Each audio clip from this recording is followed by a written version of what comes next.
تفسیر صافی، تالیف مفسر محمد بن مرتضی المعروف ملا فیض کاشانی، ترجمہ و تلخیص مولانا سید تلمیذ حسنین رضوی، شائع کردہ ادارہ نشر دانش نیو جرسی امریکہ۔ سورہ نجم مکی سورہ ہے، بعض لوگوں نے اسے مدنی کہا ہے۔ اس سورے میں آیتوں کی تعداد 62 ہے۔ بسم اللہ الرحمن الرحیم، اللہ کے نام سے جو بڑا مہربان نہایت مشفق ہے۔ ترجمہ: قسم ہے نجم محمد کی جو معراج پر جا کر واپس آئے، تمہارا ساتھی نہ بھٹکا ہے نہ بہکا ہے، وہ اپنی خواہش نفسانی سے کچھ نہیں کہتا۔ یہ تو ایک وحی ہے جو اس پر نازل کی جاتی ہے، اسے بڑی قوت والے رب نے علم سے نوازا ہے جو حسن مطلق ہے۔ پھر وہ کھڑا ہوا اور وہ محمد افق اعلیٰ پر تھے، پھر قریب ہوئے اور قریب تر ہو گئے، 2 کمانوں جتنا، بلکہ اس سے بھی کم کا فاصلہ رہ گیا۔ مذکور آیت کا ترجمہ ہے: قسم ہے نجم محمد کی جو معراج پر جا کر واپس آئے، ستارے کی قسم کھائی ہے جب وہ گرا۔ مذکور آیت کا ترجمہ ہے: تمہارا ساتھی نہ بھٹکا ہے نہ بہکا ہے، یعنی حضرت محمد مصطفیٰ صلی اللہ علیہ وآلہ وسلم صراط مستقیم سے منحرف نہیں ہوئے اور نہ ہی کسی باطل پر ان کا اعتقاد ہے۔ دراصل جو باتیں نبی اکرم صلی اللہ علیہ وآلہ وسلم کی جانب منسوب کر دی گئی ہیں، ان کی نفی کرنا مقصود ہے۔ مذکور آیت کا ترجمہ ہے: وہ اپنی خواہش نفسانی سے کچھ نہیں کہتا۔ مذکور آیت کا ترجمہ ہے: یہ تو ایک وحی ہے جو اس پر نازل کی جاتی ہے، یعنی وہ جو گفتگو کرتے ہیں وہ وحی ہے جسے اللہ ان کی طرف بھیجتا ہے۔ کتاب مجالس میں ابن عباس سے مروی ہے، ہم نے ایک شب نبی اکرم صلی اللہ علیہ وآلہ وسلم کے ساتھ نماز عشاء پڑھی۔ جب انہوں نے سلام پڑھا تو پھر وہ ہماری طرف متوجہ ہوئے، پھر فرمایا کہ عنقریب ایک ستارہ آسمان سے طلوع فجر کے وقت ٹوٹے گا اور تم میں سے کسی ایک کے گھر آ کر گرے گا، تو جس کے گھر وہ ستارہ گرے گا وہ میرا وصی، خلیفہ اور میرے بعد امام ہوگا۔ جب فجر کا وقت قریب آیا تو پھر ہم میں سے ہر شخص اپنے گھر میں بیٹھ کر اس ستارے کے اپنے گھر میں گرنے کا منتظر تھا، اور اس بارے میں قوم میں سب سے زیادہ اس امر کے متمنی حضرت عباس بن مطلب تھے۔ جب فجر طلوع ہو گئی تو ستارہ ٹوٹ کر ہوا میں آیا اور حضرت علی علیہ السلام کے گھر میں آ کر گر گیا۔ رسول اللہ صلی اللہ علیہ وآلہ وسلم نے حضرت علی علیہ السلام سے کہا: اے علی، اس ذات کی قسم جس نے مجھے نبوت دے کر مبعوث کیا ہے، تمہارے لیے میرے بعد وصیت، خلافت اور امامت واجب کر دی گئی ہے۔ تو منافقین یعنی عبداللہ بن ابی اور اس کے ساتھیوں نے کہا کہ محمد تو اپنے چچا زاد بھائی کی محبت میں گمراہ ہو گئے ہیں اور وہ ان کے بارے میں اپنی خواہش نفسانی سے کہہ رہے ہیں۔ تو اس وقت اللہ تعالیٰ نے یہ آیت نازل فرمائی۔ مذکور آیت کا ترجمہ ہے: خداوند عالم جو ستارے کا خالق ہے وہ فرما رہا ہے کہ جب ستارہ گرا۔ مذکور آیت کا ترجمہ ہے: تمہارے ساتھی محبت علی ابن ابی طالب میں گمراہ نہیں ہوئے۔ مذکور آیت کا ترجمہ ہے: اور نہ ہی راہ راست سے بھٹکے۔ مذکور آیت کا ترجمہ ہے: وہ علی علیہ السلام کی شان میں اپنی مرضی سے کچھ نہیں کہتے۔ مذکور آیت کا ترجمہ ہے: یہ تو وہی ہے جو ان پر نازل کی جاتی ہے۔ امام صادق علیہ السلام اپنے والد گرامی سے اور وہ اپنے آباء و اجداد علیہم السلام سے اسی قسم کی روایت کرتے ہیں۔ تفسیر قمی میں امام رضا علیہ السلام سے مروی ہے کہ نجم سے مراد رسول اللہ صلی اللہ علیہ وآلہ وسلم ہے، اور امام باقر علیہ السلام سے مروی ہے، فرماتے ہیں کہ نبی اکرم صلی اللہ علیہ وآلہ وسلم علی علیہ السلام کی محبت میں گمراہ نہیں ہوئے اور نہ ہی بہکے، اور وہ خواہشات نفسانی سے علی علیہ السلام کے بارے میں کچھ نہیں کہتے، اور انہوں نے علی علیہ السلام کے بارے میں جو کچھ کہا وہ وہی ہے جو ان پر کی گئی ہے۔ کتاب کافی میں امام باقر علیہ السلام سے مروی ہے، مذکور آیت کا ترجمہ ہے: فرمایا کہ قبر محمد صلی اللہ علیہ وآلہ وسلم کی قسم کھائی ہے جب ان کی روح قبض کی گئی تھی، تمہارا ساتھی اہل بیت کی فضیلت بیان کرنے میں نہ بھٹکا ہے اور نہ بہکا ہے۔ مذکور آیت کا ترجمہ ہے: وہ اہل بیت کی فضیلت کے بارے میں اپنی خواہشات نفسانی سے کچھ نہیں کہتے، اور وہ اللہ تعالیٰ کا قول ہے۔ مذکور آیت کا ترجمہ ہے: بلکہ یہ تو ان پر ہے جو وحی کی گئی ہے۔ کتاب مجالس میں امام صادق علیہ السلام سے مروی ہے کہ لوگوں کی مرضی کا مالک نہیں ہوا جا سکتا اور ان کی زبانیں قابو میں نہیں آتی، اور تم کیسے سلامت رہ سکتے ہو جس سے اللہ کے انبیاء و مرسلین اور اللہ کی حجتیں سلامت نہیں رہیں؟ کیا انہوں نے کبھی ہمارے نبی صلی اللہ علیہ وآلہ وسلم سے یہ بات منسوب نہیں کی، یہاں تک کہ وہ اپنی خواہشات نفسانی سے اپنے ابن حضرت علی علیہ السلام کے بارے میں گفتگو کرنے لگے؟ تو اللہ تعالیٰ نے ان لوگوں کی تکذیب کی اور فرمایا، مذکور آیت کا ترجمہ ہے، اور انہیں بڑی قوت والے نے علم سے نوازا۔ کہا گیا ہے کہ اس سے مراد جبرائیل علیہ السلام ہے، اور تفسیر قمی میں ہے کہ اس سے مراد خداوند عالم ہے۔ مذکور آیت کا ترجمہ ہے جو حسن مطلق ہے، یعنی اپنی عقل اور رائے میں محکم اور پختہ ہے۔ مذکور آیت کا ترجمہ ہے وہ سیدھے کھڑے ہوئے۔ کہا گیا ہے یعنی جبرائیل علیہ السلام اپنی حقیقی صورت پر نظر آئے جس پر اللہ نے انہیں پیدا کیا تھا، اس لیے کہ روایت میں آیا ہے کہ سوائے حضرت محمد مصطفیٰ صلی اللہ علیہ وآلہ وسلم کے کسی نبی نے بھی جبرائیل علیہ السلام کو ان کی اصلی صورت میں نہیں دیکھا، ایک بار آسمان میں اور ایک مرتبہ زمین میں۔ تفسیر قمی میں ہے کہ اس سے مراد رسول اللہ صلی اللہ علیہ وآلہ وسلم ہے، اور امام رضا علیہ السلام سے مروی ہے کہ اللہ نے ہر نبی کو بڑی ہمت اور جرت اور ذہانت والا بنا کر بھیجا، یعنی مذکور آیت کا ترجمہ ہے اور وہ افق اعلیٰ پر تھے۔ کہا گیا ہے یعنی جبرائیل علیہ السلام۔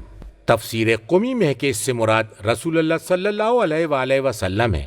مذکور آیت کے الفاظ سے مراد پھر وہ قریب ہوئے۔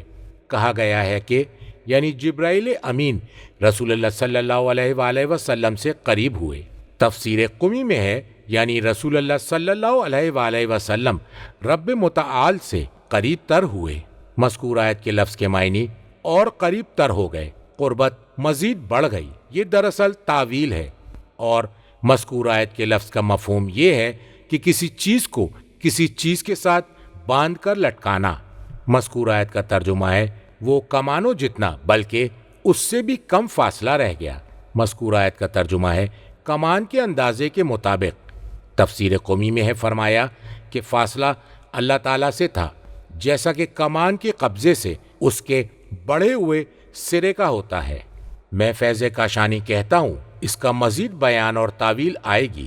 امام صادق علیہ السلام سے مروی ہے کہ رسولوں میں سب سے پہلے جس نے سوال الستُ بربکم، کیا میں تمہارا رب نہیں ہوں پر بلا یقیناً کہا، وہ رسول اللہ صلی اللہ علیہ وآلہ وسلم تھے۔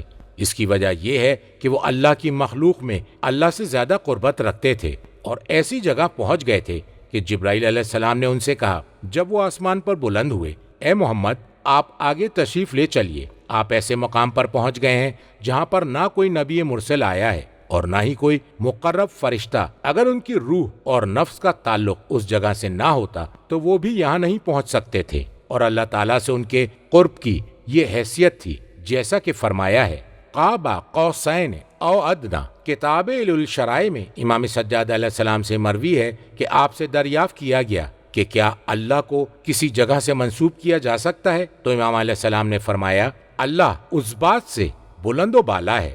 پوچھا گیا تو پھر اللہ تعالیٰ اپنے نبی حضرت محمد مصطفیٰ صلی اللہ علیہ وآلہ وسلم کو آسمانوں پر کیوں لے کر گیا؟ امام علیہ السلام نے فرمایا تاکہ انہیں آسمانوں کے ملکوت اور ان میں جو عجائبات و غرائبات قدرت و خلقت میں ہیں ان کا مشاہدہ کرائے۔ پھر پوچھا گیا تو اللہ تعالیٰ کا قول دنا فتدلا فکانا قاب قوسین او ادنا کا مفہوم کیا ہے؟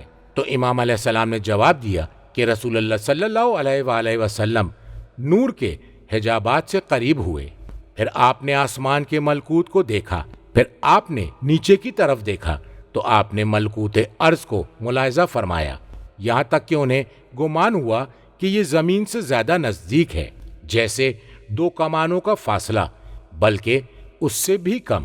اور امام سجاد علیہ السلام سے مروی ہے کہ جب نبی اکرم صلی اللہ علیہ وآلہ وسلم کو رات کے وقت لے جایا گیا تو وہ اپنے رب سے اسی طرح جیسے دو کمانوں کا فاصلہ بلکہ اس سے بھی کم اللہ کے حجابات کو ان سے ہٹا دیا گیا تھا۔ کتاب مالی میں نبی اکرم صلی اللہ علیہ وآلہ وسلم سے مروی ہے، آپ نے فرمایا کہ مجھے جب آسمانوں میں بلند کیا گیا تو میں اپنے رب عز و جل سے قریب ہو گیا، یہاں تک کہ میرے اور اس کے درمیان 2 کمانوں کا بلکہ اس سے بھی کم فاصلہ رہ گیا۔ تو اللہ تعالیٰ نے مجھ سے دریافت کیا، اے محمد تم مخلوقات میں کسے سب سے زیادہ چاہتے ہو؟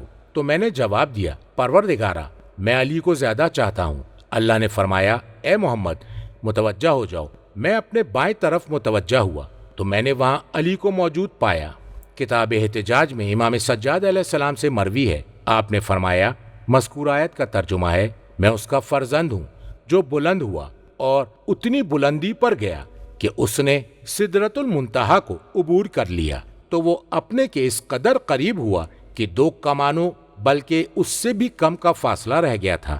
امام کاظم علیہ السلام سے مروی ہے کہ آپ سے اللہ تعالیٰ کے قول دنا فتدلہ کے بارے میں سوال کیا گیا تو امام علیہ السلام نے فرمایا کہ قریش کی زبان میں ایک محاورہ ہے، جب ان میں سے کوئی شخص یہ کہنا چاہتا ہے قد سمعت، میں نے سن لیا، تو وہ کہتا ہے قد تدلیت، اور تدلہ کے معنی ہے الفہم، سمجھنا۔ امیر المومنین علیہ السلام سے مروی ہے کہ رسول اکرم صلی اللہ علیہ وآلہ وسلم کو مسجد الحرام سے مسجد اقصی تک 1 مہینے کی مسافت طے کرائی گئی، اور ملکوت السماوات، آسمانوں کے ملکوت کے لیے معراج پر 50,000 سال کی مسافت 1/3 رات سے بھی کم میں طے ہوئی، یہاں تک کہ وہ عرش کے ستون تک پہنچے، پھر علم سے قریب ہوئے، پھر قربت اور بڑھی تو ان کے لیے جنت سے رفرف اخضر کو لٹکایا گیا اور نور نے ان کی آنکھوں کو ڈھانپ لیا،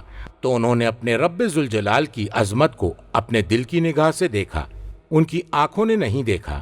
اس عظمت اور نبی اکرم صلی اللہ علیہ وآلہ وسلم کے درمیان 2 کمانوں بلکہ اس سے بھی کم کا فاصلہ تھا۔ کتاب کافی میں امام صادق علیہ السلام سے مروی ہے، آپ سے سوال کیا گیا کہ رسول اللہ صلی اللہ علیہ وآلہ وسلم کتنی مرتبہ معراج پر تشریف لے گئے؟ تو امام علیہ السلام نے فرمایا 2 مرتبہ۔ جبرائیل علیہ السلام نے انہیں ایک مقام پر ٹھہرایا اور ان سے کہا، اے محمد آپ اپنی جگہ ٹھہرے رہیے، آپ جس جگہ پر ہیں یہاں آج تک نہ کوئی فرشتہ ٹھہرا اور نہ ہی کوئی نبی، آپ کا رب رحمت نازل فرما رہا ہے۔ حضرت صلی اللہ علیہ وآلہ وسلم نے فرمایا، اے جبرائیل وہ کس طرح رحمت نازل فرما رہا ہے؟ فرمایا وہ کہہ رہا ہے، مذکور آیت کا ترجمہ ہے، پاک و برتر ہے، بابرکت و بے عیب ہے، میں فرشتوں اور روح کا رب ہوں، میری رحمت میرے غضب سے آگے بڑھ گئی ہے۔ تو فرمایا کہ اللہ تو مجھے معاف کر دے، تو مجھے معاف کر دے۔ امام علیہ السلام نے فرمایا، اور وہ تھا جیسا اللہ تعالیٰ نے فرمایا ہے۔ قاب قوسین او ادنا دریافت کیا گیا، قاب قوسین او ادنا کیا ہے؟ فرمایا 2 کمانوں کے جھکے ہوئے کناروں سے سرے تک۔ فرمایا ان کے درمیان میں حجاب ہے جو ہلتے ہوئے چمک رہا ہے اور میں نہیں جانتا۔ اور فرمایا زمرد ہے تو ایک سوراخ ہے جو سوئی کے ناکے جتنا تھا، جس طرف اللہ نے چاہا نور عظمت کو دیکھا۔ اللہ نے فرمایا، اے محمد آپ نے فرمایا لبیک ربی، فرمایا اے نبی آپ کے بعد آپ کی امت کے لیے کون ہوگا؟ حضرت نے فرمایا اللہ بہتر جانتا ہے۔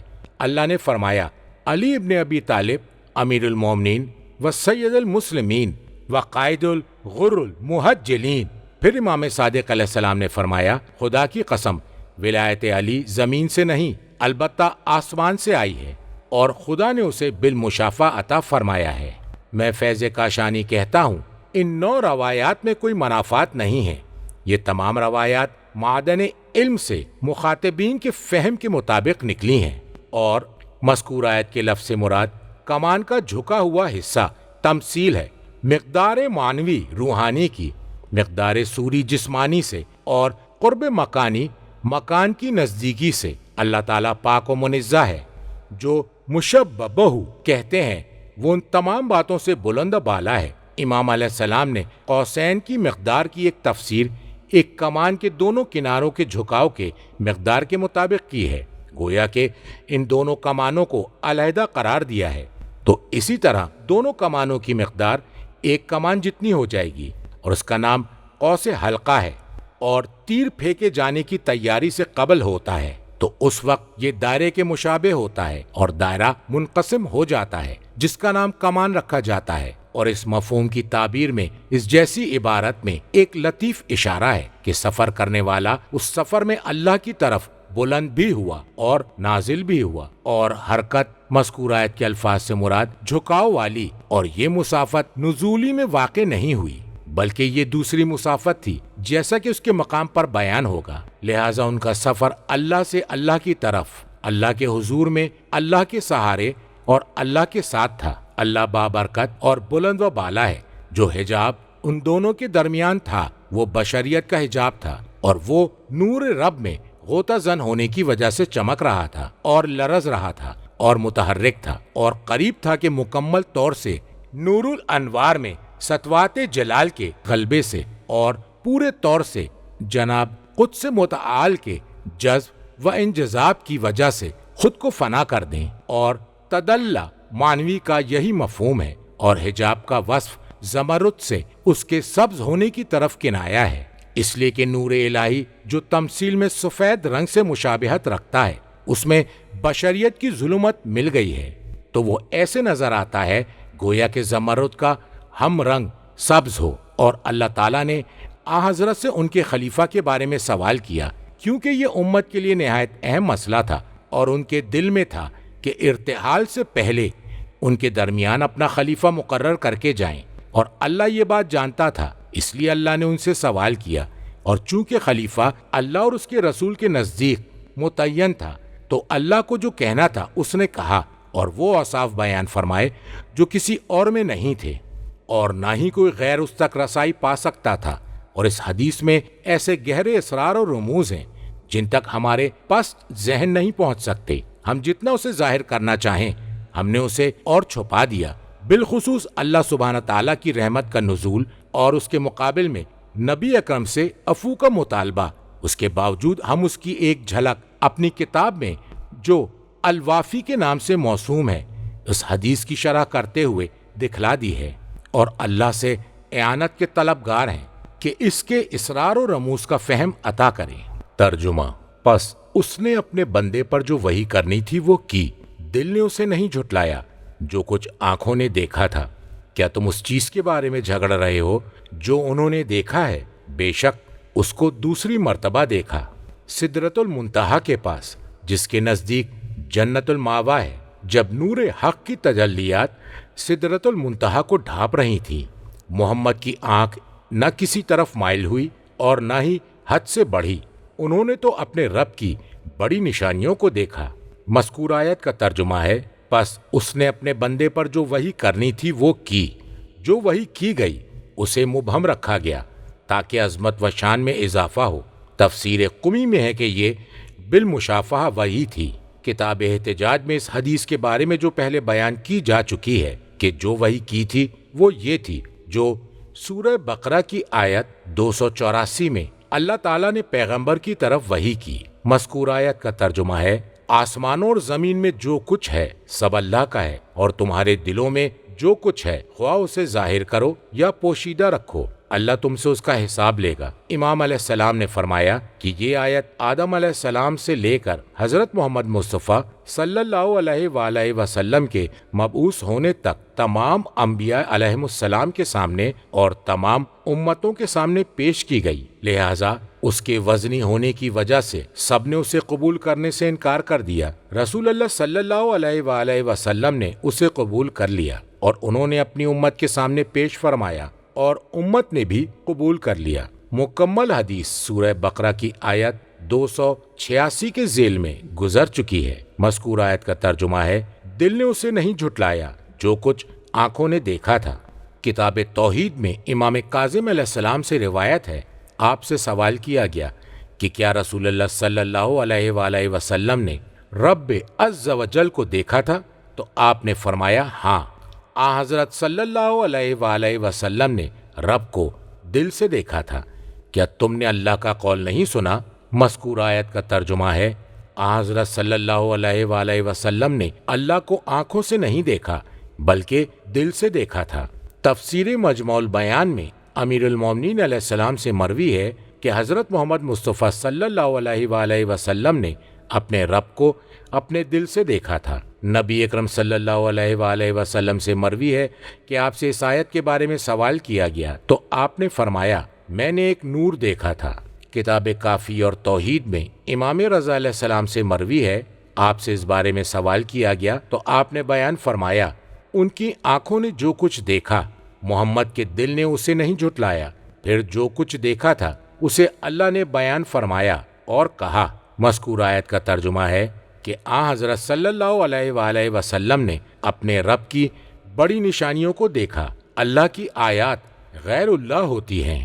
میں فیض کاشانی کہتا ہوں پہلے بیان کیا جا چکا ہے کہ آن حضرت صلی اللہ علیہ وآلہ وسلم نے اپنے رب کی عظمت کا اپنے دل سے مشاہدہ کیا، البتہ مخاطبین کے عقول و اذہان کو مد نظر رکھ کر مختلف جوابات دیے گئے ہیں اور جس بارے میں سوال کیا گیا اس کا پردہ بھی رکھا گیا۔ مذکور آیت کا ترجمہ ہے کیا تم اس چیز کے بارے میں جھگڑ رہے ہو جو انہوں نے دیکھا؟ تفسیر قمی میں ہے کہ رسول اللہ صلی اللہ علیہ وآلہ وسلم سے اس وحی کے بارے میں سوال کیا گیا تو آپ نے فرمایا کہ مجھ پر وحی کی گئی ہے کہ بے شک علی سید المومنین، امام المتقین، قائد الغر المحجلین اور پہلے خلیفہ ہیں جنہیں خاتم النبیین نے اپنا جانشین بنایا تھا۔ تو قوم باتیں بنانے لگی، انہوں نے کہا کیا یہ اللہ کی جانب سے ہے یا اس کے رسول کی جانب سے؟ تو خداوند عالم نے اپنے رسول سے ارشاد فرمایا کہ کہو، مذکور آیت کا ترجمہ ہے جو کچھ دیکھا ہے اسے دل نے نہیں جھٹلایا، پھر ان لوگوں کی تردید میں کہا۔ مذکور آیت کا ترجمہ ہے کیا نبی نے جو کچھ دیکھا تم اس میں ان سے جھگڑا کرنا چاہتے ہو؟ تو رسول اللہ صلی اللہ علیہ وآلہ وسلم نے ان سے کہا مجھے اس بارے میں اس کے علاوہ بھی حکم دیا گیا ہے، مجھے حکم دیا گیا ہے کہ میں علی کو لوگوں کے لیے مقرر کر دوں، میں کہوں یہ میرے بعد تمہارے ولی ہیں اور یہ بمنزلہ سفینہ کے ہیں، جب ڈوبنے کا اندیشہ ہو جو اس کشتی میں سوار ہوگا نجات پا جائے گا اور جو اس سے باہر نکل جائے گا وہ ڈوب جائے گا۔ مذکور آیت کا ترجمہ ہے اور بے شک اس کا جلوہ دوسری مرتبہ دیکھا جب نازل ہو رہے تھے اور منزل قرب حاصل تھی۔ مذکور آیت کا ترجمہ ہے سدرۃ المنتہا کے پاس، وہ جگہ جہاں زمین والوں کے اعمال بلند ہو کر منتہی ہوتے ہیں، جیسا کہ آئندہ بیان کیا جائے گا۔ مذکور آیت کا ترجمہ ہے جس کے نزدیک جنت الماوا ہے، متقین جس کی طرف پناہ لیتے ہیں۔ تفسیر قمی میں ہے کہ سدرۃ المنتہا 7ویں آسمان پر ہے اور جنت الماوا اسی کے پاس ہے۔ امام رضا علیہ السلام سے مروی ہے کہ جب نبی اکرم صلی اللہ علیہ وآلہ وسلم کو آسمانوں کی طرف سیر کے لیے لے جایا گیا اور آن حضرت سدرۃ المنتہا کے پاس پہنچے تو حجابات میں سے ان کے لیے موتی کے ناکے جتنا سوراخ کیا گیا، تو آن حضرت نے عظمت کے ہر انوار کو دیکھا جسے اللہ نے دکھانا چاہا۔ امام باقر علیہ السلام سے مروی ہے کہ جب آن حضرت سدرۃ المنتہا تک پہنچے تو جبرائیل علیہ السلام آن حضرت سے پیچھے رہ گئے، تو حضور اکرم صلی اللہ علیہ وآلہ وسلم نے کہا اے جبرائیل، اس مقام پر تم مجھے تنہا چھوڑ رہے ہو؟ جبرائیل علیہ السلام نے فرمایا آپ آگے بڑھیے، آپ اس مقام پر پہنچے ہیں کہ آپ سے پہلے اللہ کی مخلوقات میں سے کوئی بھی اس منزلت کو نہ پا سکا۔ میں نے اپنے رب کے نور کو دیکھا اور میرے اور اس کے درمیان صبح حائل ہو گئی۔ سوال کیا گیا صبح کیا ہے؟ مذکور آیت کا ترجمہ ہے 3 مرتبہ فرمایا میرے رب کا جلال، میرے رب کا جلال، میرے رب کا جلال۔ کتاب علل الشرائع میں امام باقر علیہ السلام سے مروی ہے، مذکور آیت کا ترجمہ ہے یعنی سدرۃ المنتہا کے پاس آن حضرت کی ملاقات جبرائیل علیہ السلام سے ہوئی جب وہ آسمان پر بلند ہوئے۔ جب وہ سدرۃ المنتہا تک پہنچے تو جبرائیل علیہ السلام اس کے پیچھے رک گئے اور کہا کہ اے محمد، یہ وہ مقام ہے، اللہ نے مجھے جس جگہ رکھ دیا ہے میں اس سے آگے نہیں بڑھ سکتا، آپ آگے سدرہ کی جانب تشریف لے جائیے۔ جبرائیل علیہ السلام وہاں ٹھہر گئے اور رسول اللہ صلی اللہ علیہ وآلہ وسلم سدرہ کی جانب بڑھے اور جبرائیل علیہ السلام پیچھے رہ گئے۔ امام علیہ السلام نے فرمایا کہ اس جگہ کو سدرۃ المنتہا اس لیے کہتے ہیں کہ حفاظت کرنے والے فرشتے زمین والوں کے اعمال لے کر اس جگہ بلند ہوتے ہیں جو سدرہ کا مقام ہے، اور محافظین مکرم فرشتے جو نیکوکار ہیں وہ اسے تحریر کرتے ہیں۔ جو ان تک بلند کیا جاتا ہے، بندوں کے اعمال جو وہ زمین میں بجا لاتے ہیں۔ امام علیہ السلام نے فرمایا کہ وہ اعمال سدرہ کے مقام پر منتہی ہوتے ہیں۔ امام علیہ السلام نے فرمایا کہ رسول اللہ صلی اللہ علیہ وآلہ وسلم نے ملاحظہ فرمایا تو دیکھا کہ سدرہ کی ٹہنیاں عرش کے نیچے ہیں اور اس کے چاروں طرف ہیں۔ فرمایا کہ حضرت محمد مصطفیٰ صلی اللہ علیہ وآلہ وسلم کے لیے نور جبار متجلا ہوا۔ جب نور نے حضرت محمد مصطفیٰ صلی اللہ علیہ وآلہ وسلم کو ڈھانپ لیا تو آپ نے اپنی آنکھوں سے دیکھا اور ان کے اعضاء لرز رہے تھے۔ فرمایا اللہ تبارک و تعالیٰ نے حضرت محمد مصطفیٰ صلی اللہ علیہ وآلہ وسلم کے قلب اطہر کو مضبوط کیا اور ان کی آنکھوں کو قوت عطا فرمائی، یہاں تک کہ انہوں نے رب کی جن نشانیوں کو دیکھنا تھا انہوں نے دیکھا، اور یہ اللہ تعالیٰ کے قول سے ہویدہ ہے۔ مذکور آیت کا ترجمہ ہے، فرمایا حضرت محمد مصطفیٰ صلی اللہ علیہ وآلہ وسلم نے جو دیکھنا تھا وہ دیکھا، اپنے رب کی بڑی بڑی نشانیاں یعنی بڑی بڑی نشانیوں کو۔ فرمایا کہ سدرہ کا درخت اتنا موٹا ہے کہ دنیاوی دنوں کے مطابق 100 سال تک کا سفر ہے، اور اس کا ایک پتا اتنا بڑا ہے جو تمام دنیا والوں کو ڈھانپ لے۔ تفسیر مجموع البیان میں نبی اکرم صلی اللہ علیہ وآلہ وسلم سے روایت ہے، آپ نے فرمایا کہ میں نے سدرہ کے پتوں میں ہر پتے پر دیکھا کہ ایک فرشتہ کھڑے ہو کر اللہ کی تسبیح کر رہا ہے۔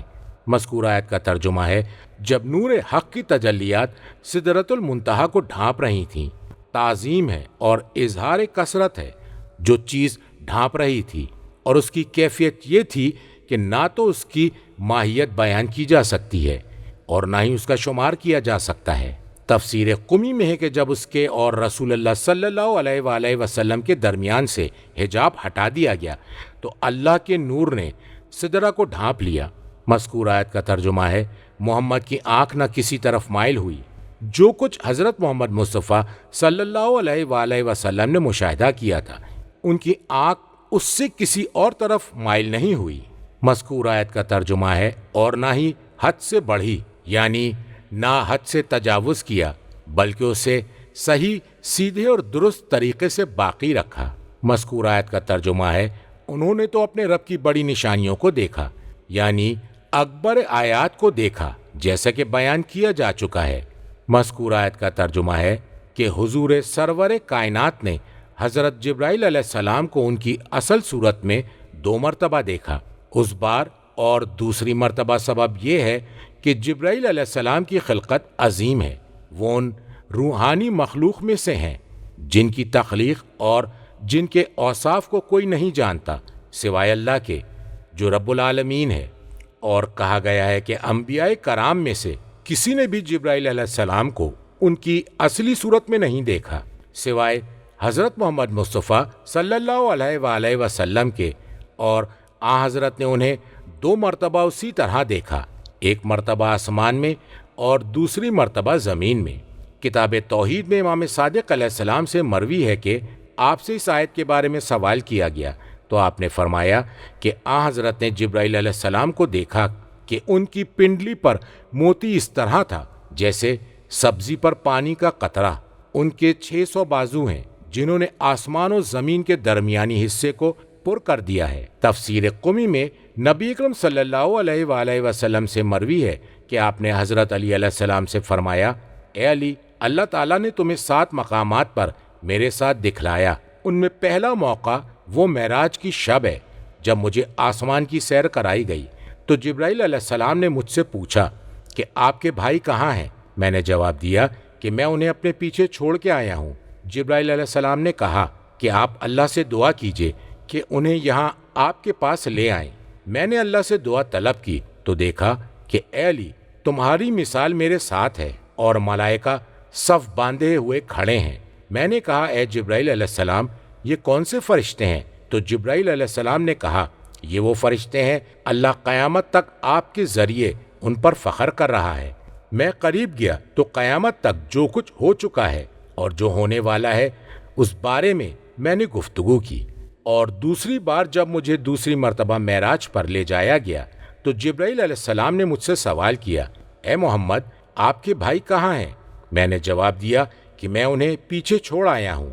جبرائیل علیہ السلام نے کہا، آپ اللہ سے دعا کیجئے کہ وہ انہیں یہاں لے آئے۔ میں نے اللہ سے دعا طلب کی تو میں نے کیا دیکھا کہ اے علی، تمہاری شبیہ میرے ساتھ تھی۔ ساتوں آسمانوں سے میرے لیے پردہ ہٹا دیا گیا، یہاں تک کہ میں نے ان کے رہنے والوں اور اسے آباد کرنے والوں کو اور ہر فرشتے کے مقام کو دیکھا۔ اور تیسری بار جب مجھے جنوں کی طرف مبعوث کیا گیا تو جبرائیل علیہ السلام نے مجھ سے دریافت کیا، آپ کے بھائی کہاں ہیں؟ میں نے کہا میں انہیں پیچھے چھوڑ آیا ہوں۔ تو جبرائیل علیہ السلام نے کہا اللہ سے دعا طلب کیجئے کہ وہ انہیں آپ کے پاس لے آئے۔ میں نے دعا طلب کی تو کیا دیکھا، تم میرے ساتھ تھے۔ میں نے ان سے جو کچھ کہا اور انہوں نے مجھے جس چیز کا جواب دیا وہ سب تم نے سن لیا۔ اور چوتھی بار ہمیں شب قدر میں مخصوص کیا گیا اور وہ ہمارے غیر میں کسی کے لیے نہیں ہے۔ پانچویں بار میں نے اے علی تمہارے بارے میں اللہ سے دعا طلب کی تو اللہ تعالیٰ نے تمہیں سب کچھ عطا فرما دیا سوائے نبوت کے۔ اللہ تعالیٰ نے ارشاد فرمایا اے محمد، میں نے نبوت کو تمہارے ساتھ مخصوص کیا ہے اور تمہیں پر اس کا خاتمہ ہوگا۔ چھٹی بار جب مجھے آسمان کی سیر کرائی گئی تو اللہ تعالیٰ نے میرے لیے انبیاء کو جمع کیا، میں نے انہیں نماز پڑھائی اور تمہاری شبیہ میرے پیچھے تھی۔ اور ساتویں بار جب مختلف گروہوں کی ہلاکت میرے ہاتھوں ہوئی تھی۔ کتاب کافی میں امیر المومنین علیہ السلام سے مروی ہے کہ اللہ تعالیٰ کے لیے مجھ سے بڑھ کر اور کوئی نشانی نہیں ہے۔ ترجمہ: کیا تم نے لات و عزا کو دیکھا ہے اور منات جو ان کا تیسرا ہے اسے بھی دیکھا ہے؟ کیا تمہارے بیٹے ہیں اور اس کے لیے بیٹیاں؟ یہ تو پھر غیر منصفانہ تقسیم ہے۔ یہ دراصل چند نام ہیں جو تم نے اور تمہارے آباء و اجداد نے رکھ لیے ہیں۔ اللہ نے اس بارے میں کوئی سند نازل نہیں کی کہ یہ لوگ محض وہم و گمان کی پیروی کر رہے ہیں اور جو ان کا جی چاہ رہا ہے، حالانکہ ان کے رب کی جانب سے ان کے پاس ہدایت آ چکی ہے۔ کیا انسان کی ہر تمنا پوری ہو جاتی ہے؟ دنیا و آخرت کا مالک تو بس اللہ ہے۔ آسمانوں میں کتنے ہی فرشتے موجود ہیں کہ ان کی شفاعت بھی فائدہ نہیں پہنچا سکتی جب تک اللہ انہیں اس شخص کے لیے اجازت مرحمت نہ فرما دے جسے وہ چاہتا ہے اور پسند فرماتا ہے۔ جو لوگ آخرت پر ایمان نہیں لاتے تو وہ فرشتوں کو عورتوں کے نام سے موسوم کرتے ہیں۔ انہیں اس بارے میں کچھ بھی علم نہیں ہے، وہ تو محض گمان کی پیروی کر رہے ہیں، اور یقیناً گمان حق کی جگہ فائدہ نہیں پہنچا سکتا۔ لہٰذا اے نبی، جو ہمارے ذکر سے روگردانی کرتا ہے اور جس کا مطمع نظر صرف حیات دنیا ہے، آپ اس سے اپنی توجہ ہٹا لیں۔ ان کے علم کی رسائی اسی حد تک ہے۔ بے شک آپ کا رب بہتر جانتا ہے کہ کون اس کی راہ سے بھٹک گیا ہے اور کس نے ہدایت حاصل کر لی ہے۔ مذکور آیت کا ترجمہ ہے کیا تم نے لات اور عزا کو دیکھا ہے؟ مذکور آیت کا ترجمہ ہے اور منات جو ان کا تیسرا ہے اسے بھی دیکھا ہے؟ یہ بت تھے جو انہوں نے بنا رکھے تھے۔ مذکور آیت کے لفظ کے معنی ہیں یہ ایک ایسے شخص کی صورت پر جو ستو کو گھی سے تر کرتا تھا اور حاجیوں کو کھلاتا تھا۔ اور العزا کہا گیا ہے، اس کی اصل آزو کی تانیث ہے، اور مناوتن تمنا اور آرزو یعنی منا سے بنایا گیا ہے۔ وہ لوگ اس بت کے پاس اپنی قربانیوں کو ذبح کرتے تھے۔ تفسیر قمی میں ہے فرمایا اللات مرد اور العزا عورت تھی۔ مناوتن ایک بت تھا جو حرم سے باہر 6 میل کے فاصلے پر رکھا ہوا تھا۔ مذکور آیت کا ترجمہ ہے کیا تمہارے لیے بیٹے ہیں اور اس کے لیے بیٹیاں؟ کہا گیا ہے یہ انکار ہے اس بات کا جسے قریش نے کہا کہ فرشتے اللہ کی بیٹیاں ہیں اور یہ اصنام ان کے ڈھانچے ہیں، یا جنیات نے اس میں رہائش اختیار کر لی ہے اور اس وجہ سے وہ اللہ تعالیٰ کی بیٹیاں ہیں۔ مذکور آیت کا ترجمہ ہے یہ تو پھر غیر منصفانہ تقسیم ہے۔ یہ ظلم ہے کہ تم نے اللہ کے لیے وہ کچھ قرار دیا ہے تم جس سے پہلو تہی کرتے ہو۔ مذکور آیت کا ترجمہ ہے یہ دراصل چند نام ہیں جو تم نے اور تمہارے آباء و اجداد نے اپنی مرضی سے رکھ لیے ہیں۔ ہیا کی ضمیر اصنام کی طرف راجع ہے، یعنی یہ اصنام الوہیت کے اعتبار سے صرف نام ہیں۔ ان اصنام پر جن کا اطلاق ہوتا ہے اس لیے کہ تم کہتے ہو وہ معبود ہیں، جبکہ ان اصنام میں الوہیت والی کوئی شے نہیں ہے۔ مذکور آیت کا ترجمہ ہے اللہ نے اس بارے میں کوئی سند نازل نہیں کی، ایسی دلیل اور برہان جس سے تم چمٹ جاؤ۔ مذکور آیت کا ترجمہ ہے، یہ لوگ تو محض وہم و گمان کی پیروی کر رہے ہیں، صرف وہم ہے، یہ تو محض تقلید اور توہم باطل پر عمل پیرا ہیں۔ مذکور آیت کا ترجمہ ہے، اور جو ان کا جی چاہ رہا ہے، یعنی وہ خواہشات نفسانی پر عمل کر رہے ہیں۔ مذکور آیت کا ترجمہ ہے، حالانکہ ان کے رب کی جانب سے ان کے پاس ہدایت آ چکی ہے، یعنی رسول اللہ تشریف لائے اور کتاب آئی جسے انہوں نے چھوڑ دیا۔ مذکور آیت کا ترجمہ ہے کہ انسان کی ہر تمنا پوری ہو جاتی ہے۔ منقطع، اور اس میں حمزہ انکار کے لیے ہے۔ اس جملے کا مفہوم یہ ہے، اس لیے کہ وہ ہر چیز نہیں ہے، وہ جس کی تمنا کریں، اور مراد ان کی اس طمع کی نفی ہے جو معبودوں کی شفاعت کے سلسلے میں رکھتے ہیں، اور ان کا قول۔ مذکور آیت کا ترجمہ ہے، اور اگر مجھے میرے رب کے پاس لوٹایا گیا تو بلا شبہ اس کے پاس میرے لیے بھلائی ہی ہوگی، اور ان کا قول۔ مذکور آیت کا ترجمہ ہے، انہوں نے کہا، یہ قرآن ان دونوں شہروں میں سے کسی بڑے آدمی پر نازل کیوں نہیں کیا گیا، اور اسی کی مانند۔ مذکور آیت کا ترجمہ ہے، دنیا اور آخرت کا مالک تو بس اللہ ہے، ان دونوں میں جسے جو چاہتا ہے عطا فرما دیتا ہے، اور کسی کو بھی یہ حق نہیں ہے کہ ان میں سے کسی شے کے بارے میں اس پر حکم چلائے۔ مذکور آیت کا ترجمہ ہے، آسمانوں میں کتنے ہی فرشتے موجود ہیں کہ ان کی شفاعت بھی کوئی فائدہ نہیں پہنچا سکتی۔ مذکور آیت کا ترجمہ ہے، جب تک اللہ انہیں اس شخص کے لیے اجازت مرحمت نہ فرما دے جسے وہ چاہتا ہے اور پسند فرماتا ہو، فرشتوں میں سے کوئی اس کی شفاعت کرے یا انسانوں میں سے جس کے لیے شفاعت کی جائے اور اسے شفاعت کا اہل سمجھے، تو سوچو کہ اصنام اپنے عبادت کرنے والوں کی شفاعت کیسے کریں گے۔ مذکور آیت کا ترجمہ ہے، جو لوگ آخرت پر ایمان نہیں لاتے تو وہ فرشتوں کو عورتوں کے نام سے موسوم کرتے ہیں، یعنی انہیں بیٹیاں کہتے ہیں۔ مذکور آیت کا ترجمہ ہے، انہیں اس بارے میں کچھ بھی علم نہیں ہے، وہ تو محض گمان کی پیروی کر رہے ہیں۔ مذکور آیت کا ترجمہ ہے، اور یقیناً گمان حق کی جگہ فائدہ نہیں پہنچا سکتا، اس لیے کہ حق وہ ہے جو شے کی حقیقت ہے، جس کا ادراک علم سے ہوتا ہے۔ مذکور آیت کا ترجمہ ہے، لہٰذا اے نبی جو ہمارے ذکر سے روگردانی کرتا ہے اور جس کا مطمع نظر صرف حیات دنیا ہے، آپ اس سے اپنی توجہ ہٹا لیں، یعنی اسے دین کی دعوت نہ دیں اور اس کا خیال نہ رکھیں، اس لیے کہ جو اللہ سے غافل ہو جائے اور اس کے ذکر سے روگردانی کرے اور دنیا میں مگن ہو جائے، اس طرح کہ وہی اس کی منتہائے آرزو بن جائے اور وہیں تک اس کی رسائی ہو، تو پھر ایسے شخص کو دعوت دینے سے دشمنی بڑھے گی اور باطل پر اصرار میں اضافہ ہوگا۔ مذکور آیت کا ترجمہ ہے، ان کے علم کی رسائی اسی حد تک ہے، ان کا علم اس سے آگے نہیں بڑھ سکتا۔ مذکور آیت کا ترجمہ ہے، بے شک آپ کا رب بہتر جانتا ہے کہ کون اس کی راہ سے بھٹک گیا ہے اور کس نے ہدایت حاصل کر لی ہے۔ ترجمہ: آسمانوں اور زمینوں میں جو کچھ ہے ان کا مالک اللہ ہے، تاکہ اللہ برائی کرنے والوں کو ان کے عمل کے مطابق جزا دے اور نیکوکاروں کو بہترین اجر سے نوازے۔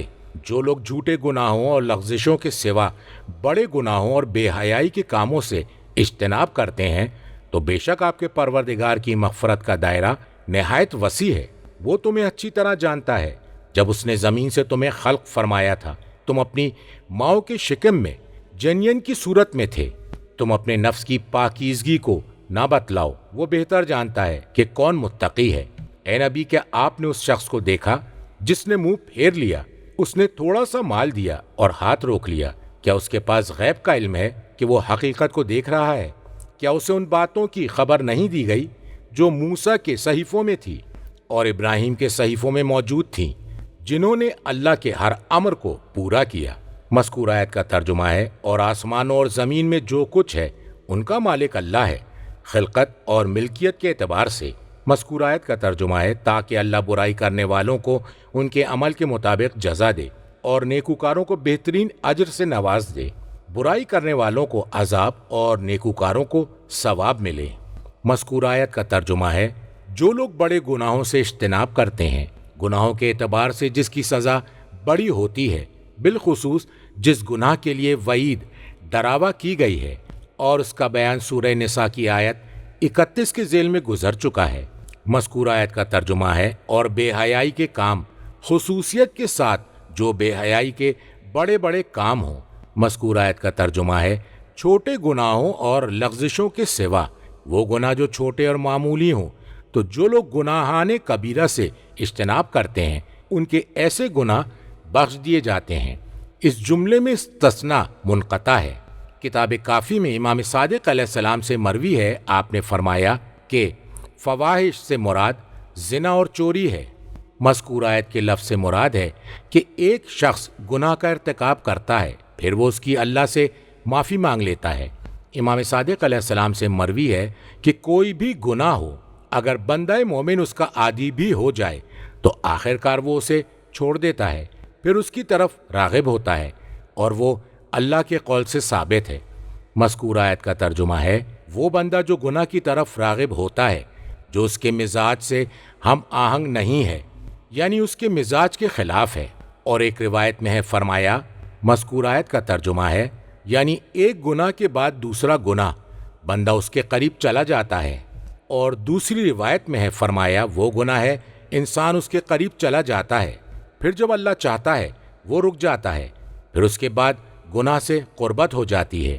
میں فیض کاشانی کہتا ہوں مذکور آیت کے الفاظ کے معنی ہے وہ گناہ سے قریب ہو جاتا ہے اور گناہ اس تک آتا ہے تو وہ اسے اختیار کر لیتا ہے، اور مذکور آیت کے لفظ کا مفہوم ہے اگر کسی عارض کی وجہ سے اس کے سامنے گناہ رکھا گیا تو اس کا زائل ہونا بھی ممکن ہے، لہٰذا گناہ کا ترک کرنا ممکن ہے، خواہ وہ فطرت میں رچ بس گیا ہو اور اصل خلقت میں موجود ہو، اور اگر اس کی عادت اور طبیعت بن چکا ہو تو اسے ترک کرنا ممکن نہیں۔ اور مذکور آیت کے لفظ کے معنی ہے برائی سے کنایہ ہے۔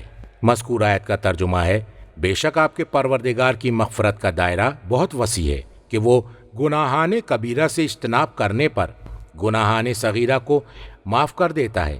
اللہ کی مرضی ہے جس گناہ کو چاہے معاف کر دے، خواہ وہ صغیرہ ہو یا کبیرہ۔ مذکور آیت کا ترجمہ ہے وہ تمہیں اچھی طرح جانتا ہے، تم سے زیادہ تمہارے احوال سے باخبر ہے۔ مذکور آیت کا ترجمہ ہے جب اس نے زمین سے تمہیں خلق فرمایا تھا اور تم اپنی ماؤں کے شکم میں جنین کی صورت میں تھے، وہ تمہارے احوال سے باخبر ہے اور تمہارے امور کی گردش کو جانتا ہے۔ جب اس نے تمہاری تخلیق کا آغاز تراب سے کیا اور تمہیں کس طرح ارحام میں رکھا۔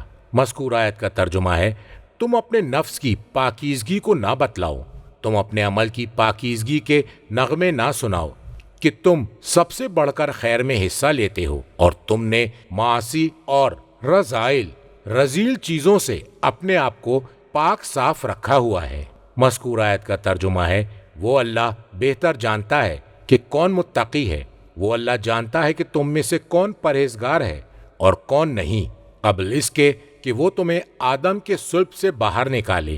کتاب الشرائع میں امام باقر علیہ السلام سے اس آیت کے ذیل میں مروی ہے، امام علیہ السلام نے فرمایا خداوند عالم فرماتا ہے کہ کوئی شخص اپنی نماز، روزے، زکوٰۃ اور حج کی کثرت پر فخر و ناز نہ کرے۔ خداوند عالم بہتر جانتا ہے کہ تم میں سب سے زیادہ متقی کون ہے۔ کتاب معانی میں امام صادق علیہ السلام سے مروی ہے کہ آپ سے اس آیت کے بارے میں سوال کیا گیا تو امام علیہ السلام نے فرمایا کہ انسان کا یہ کہنا کہ میں نے کل نماز پڑھی تھی، میں نے کل روزہ رکھا تھا اور اسی قبیل کی باتیں، پھر فرمایا کہ ایک گروہ صبح اٹھتا تھا تو کہتا تھا ہم نے کل شب نماز پڑھی تھی اور ہم نے کل روزہ رکھا تھا، تو امام علیہ السلام نے فرمایا لیکن میں تو دن اور رات کے وقت سوتا ہوں، اور اگر ان کے درمیان کچھ وقت ہوتا ہے تو اس میں سو جاتا ہوں۔ کتاب احتجاج میں امیر المومنین علیہ السلام سے مروی ہے، مذکور آیت کا ترجمہ ہے اگر خداوند عالم نے خود ستائی سے روکا نہ ہوتا تو بیان کرنے والا اپنے وہ فضائل بیان کرتا کہ مومنوں کے دل جن کا اعتراف کر رہے ہیں اور سننے والوں کے کان انہیں اپنے سے الگ نہیں کرنا چاہتے۔ تفسیر عیاشی میں امام صادق علیہ السلام سے مروی ہے، آپ سے دریافت کیا گیا کہ کیا یہ جائز ہے کہ کوئی شخص خود ستائی کرے؟ فرمایا ہاں، جب وہ اس بارے میں مجبور کر دیا گیا ہو۔ کیا تم نے حضرت یوسف علیہ السلام کا قول نہیں سنا؟ مذکور آیت کا ترجمہ ہے مجھے زمین کے خزانوں پر مقرر کر دیجئے، میں حفاظت کرنے والا اور صاحب علم ہوں، اور عبد صالح کا یہ کہنا مذکور آیت کا ترجمہ ہے، میں تمہارے لیے نصیحت کرنے والا اور امانت دار ہوں۔ مذکور آیت کا ترجمہ ہے، اے نبی کیا آپ نے اس شخص کو دیکھا جس نے منہ پھیر لیا حق کی پیروی کرنے سے اور اس پر ثابت قدم رہنے سے؟ مذکور آیت کا ترجمہ ہے، اس نے تھوڑا سامان دیا پھر ہاتھ روک لیا۔ مذکور آیت کا ترجمہ ہے، کہا اس کے پاس غیب کا علم ہے کہ وہ حقیقت کو دیکھ رہا ہے، وہ جانتا ہے کہ اس کا ساتھی اس گناہ کے بوجھ کو اٹھا سکتا ہے۔ مذکور آیت کا ترجمہ ہے، کیا اسے ان باتوں کی خبر نہیں دی گئی جو موسیٰ کے صحیفوں میں تھی؟ مذکور آیت کا ترجمہ ہے، اور ابراہیم کے صحیفوں میں موجود تھیں، جنہوں نے اللہ کے ہر امر کو پورا کیا، انہیں جو بھی حکم دیا گیا تھا اسے پورا کیا اور پایہ تکمیل تک پہنچایا، اور انہوں نے خود جو اپنے ذمے لے لیا تھا اسے پوری طرح نبھایا۔ تفسیر قمی میں ہے فرمایا کہ اللہ نے حضرت ابراہیم علیہ السلام کو جو امر و نہی اور دمبے کو ذبح کرنے کا حکم دیا تھا اسے انہوں نے پورا کیا۔ کتاب کافی میں امام باقر علیہ السلام سے مروی ہے کہ آپ سے دریافت کیا گیا، اللہ تعالیٰ کے قول مذکور آیت کے الفاظ سے کیا مراد ہے؟ تو امام علیہ السلام نے فرمایا کہ کچھ کلمات تھے جن کو وہ پابندی سے ادا فرماتے تھے۔ پوچھا گیا وہ کلمات کیا تھے؟ امام علیہ السلام نے فرمایا کہ جب صبح ہوتی تو وہ فرمایا کرتے تھے۔ مذکور آیت کا ترجمہ ہے، میں نے صبح کی اور میرا رب قابل تعریف ہے۔ میں نے صبح کی، میں اللہ کے ساتھ کسی کو شریک نہیں ٹھہراتا اور نہ ہی اس کے ساتھ کسی اور معبود کو پکارتا ہوں، اور نہ ہی میں اس کے سوا کسی اور کو ولی بناتا ہوں۔ اور جب شام کا وقت ہوتا تھا تو وہ انہی کلمات کو 3 بار دہرایا کرتے تھے۔ امام علیہ السلام نے فرمایا تو اللہ تعالیٰ نے اپنی کتاب میں نازل فرمایا، وَإِبْرَاهِيمَ الَّذِي وَفَّى۔ کتاب الشرائع میں امام صادق علیہ السلام سے اسی مفہوم کی روایت ملتی ہے۔ ترجمہ کہ کوئی بوجھ اٹھانے والا کسی دوسرے کا بوجھ نہیں اٹھائے گا، اور انسان کو وہی کچھ ملے گا جس کی اس نے صحیح کی ہوگی، اور بے شک وہ اپنی کوشش کو عنقریب دیکھ لے گا، پھر اسے بھرپور جزا دی جائے گی۔ اور یہ کہ سب کو آپ کے رب کے پاس پہنچنا ہے، بے شک وہی ہے جو ہنساتا اور رلاتا ہے، اور وہی مارتا اور جلاتا ہے، اور اسی نے نر و مادہ کے جوڑے بنائے اس نطفے سے جب وہ ٹپکایا جاتا ہے، اور دوسری زندگی بخشنا بھی اس کے ذمے ہے۔ وہی ہے جس نے غنی کیا اور خزانے بھر دیے، اور وہی شعراء ستارے کا نام کا رب ہے۔ مذکور آیت کا ترجمہ ہے کہ کوئی بوجھ اٹھانے والا کسی دوسرے کا بوجھ نہیں اٹھائے گا۔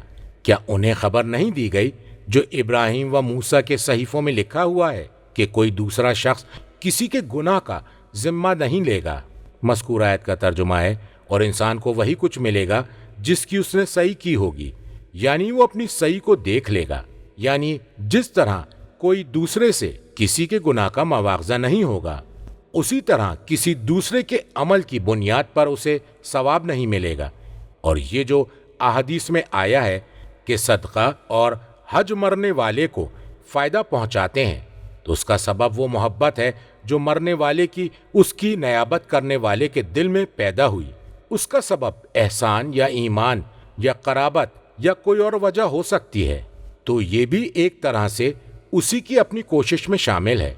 اور اسی طرح کوئی بیمار کہ اس کی بیماری کے دوران لکھا جائے گا کہ جب وہ تندرست تھا تو کیا کچھ کیا کرتا تھا، اس لیے کہ اس کی یہ نیت ہے کہ اگر وہ تندرست ہوتا تو یہ کام انجام دیتا، تو اسے نیت کی بنیاد پر ثواب دیا جائے گا۔ مذکور آیت کا ترجمہ ہے، اور بے شک وہ اپنی کوشش کو عنقریب دیکھ لے گا، یعنی آخرت میں اس کی کوشش کا نتیجہ نظر آئے گا۔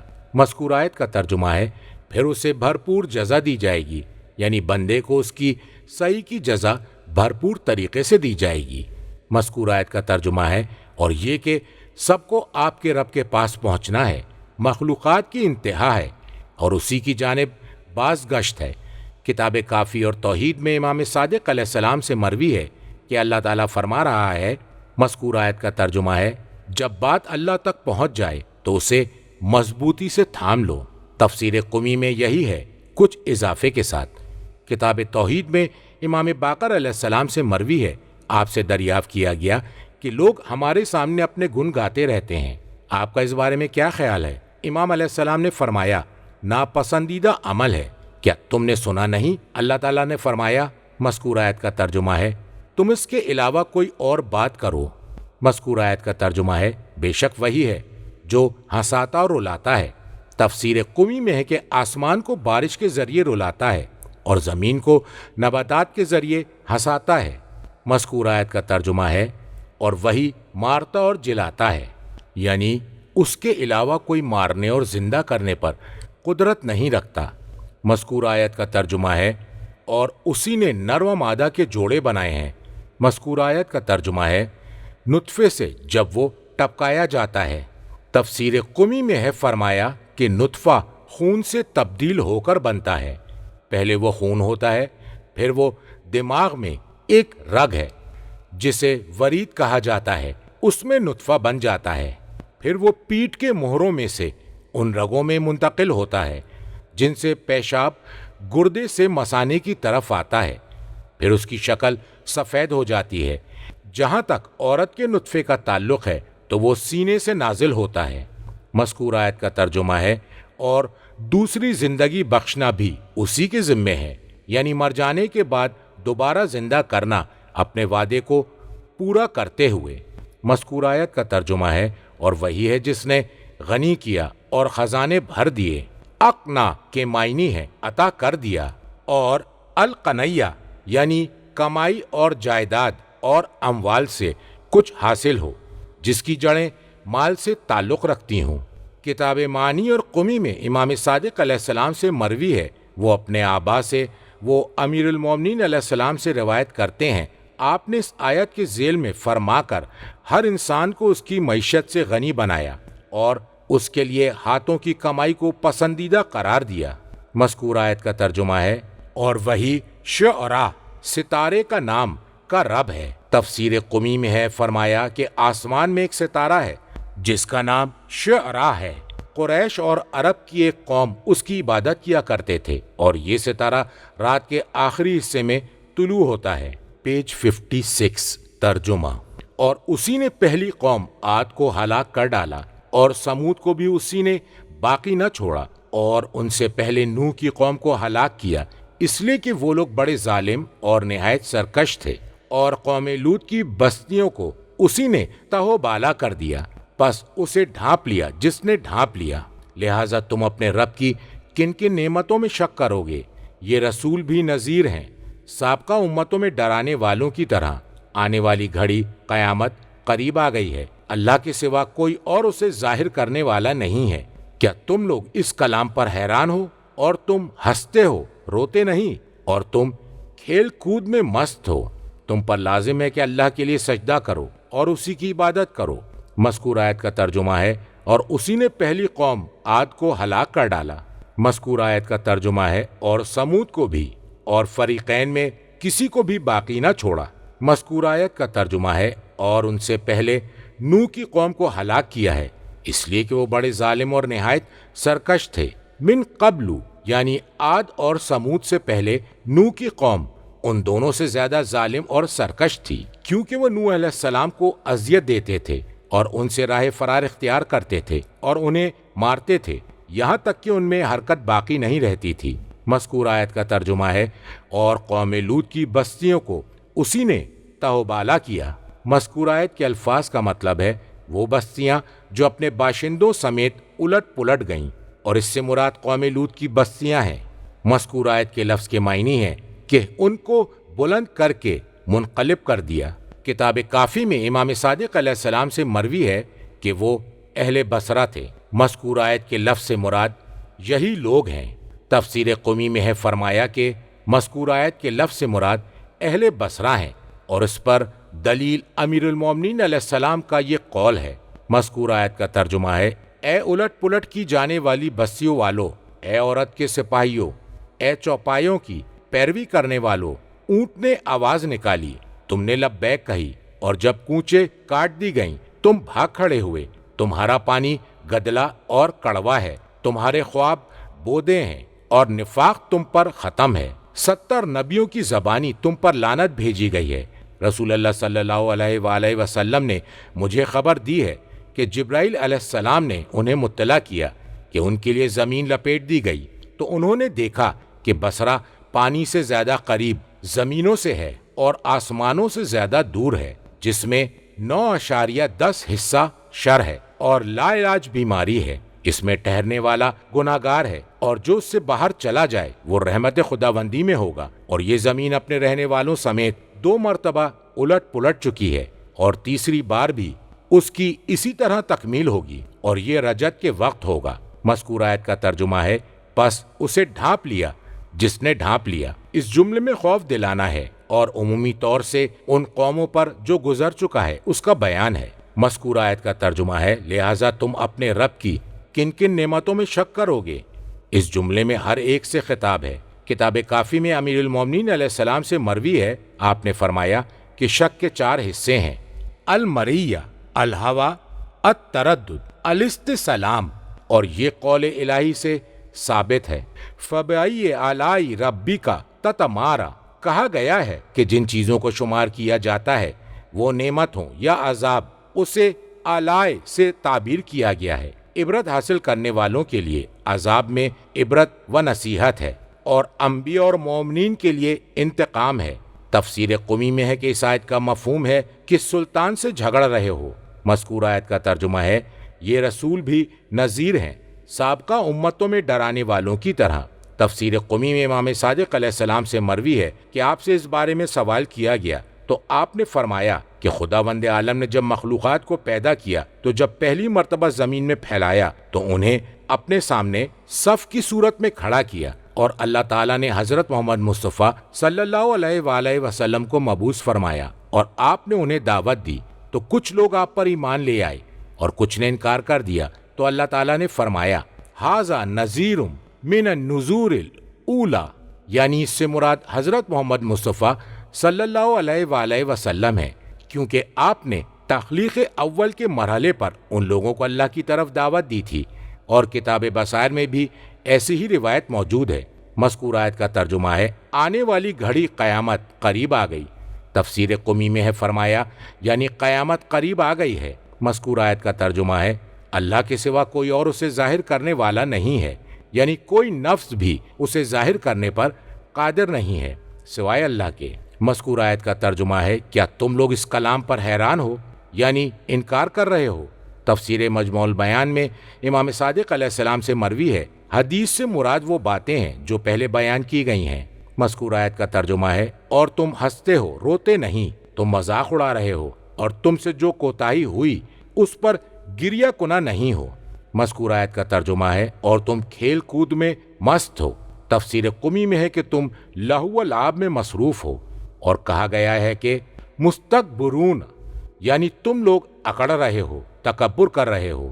مذکور آیت کا ترجمہ ہے تم پر لازم ہے کہ اللہ کے لیے سجدہ کرو اور اسی کی عبادت کرو، یعنی دوسرے معبودوں کے علاوہ صرف اللہ کی بندگی کرو۔